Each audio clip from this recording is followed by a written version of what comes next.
ఏమండి, చిట్టి వేసిన డబ్బులు వచ్చినాయి కదా, మనకి ఎట్లాగో ఇద్దరు ఆడపిల్లలు కదా, వాళ్ళ పేరు మీద ఫిక్స్డ్ డిపాజిట్ చేద్దామండి. అయ్యో, చిట్టి డబ్బులా? మా చెల్లెకి ఏదో అవసరం ఉంటే ఇచ్చేసిందే. ఏంటి, మీ చెల్లెలకి ఇచ్చినవా? ఏమో నీ ఇష్టం. ఏమండి, ప్రతిసారిలాగే ఈసారి కూడా ఊర్లో ఉండే మీ అమ్మ నాన్నలకు డబ్బులు పంపించాలి కదండి. అదే అండి, కరెంటు బిల్లు, పాల బిల్లు, కిరాణా సామాను, ఫోన్ రీఛార్జ్. అంతేకాకుండా ఈసారి పొలంలో బోర్ వేస్తున్నారట అండి.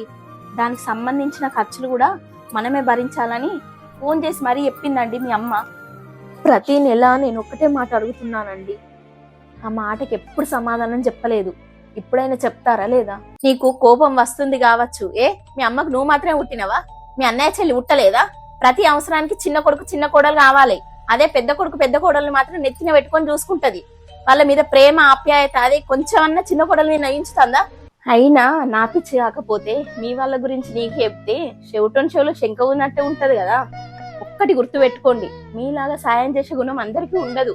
రేపేదైనా నీకు కష్టం వచ్చినా లేకపోతే నష్టం జరిగినా నువ్వు సపోర్ట్ చేసినంతగా మీ కుటుంబం నీకు సపోర్ట్ చేయదండి. మీ అమ్మ నాన్నలకు సాయం చేయొద్దంటలేనండి, దానికంటూ ఒక పరిమితి ఉంటది. నీకు ఒక కుటుంబం ఉన్నదండి. నేను చెప్పేది కొంచెమైనా విని ఆలోచించి అర్థం చేసుకోండి.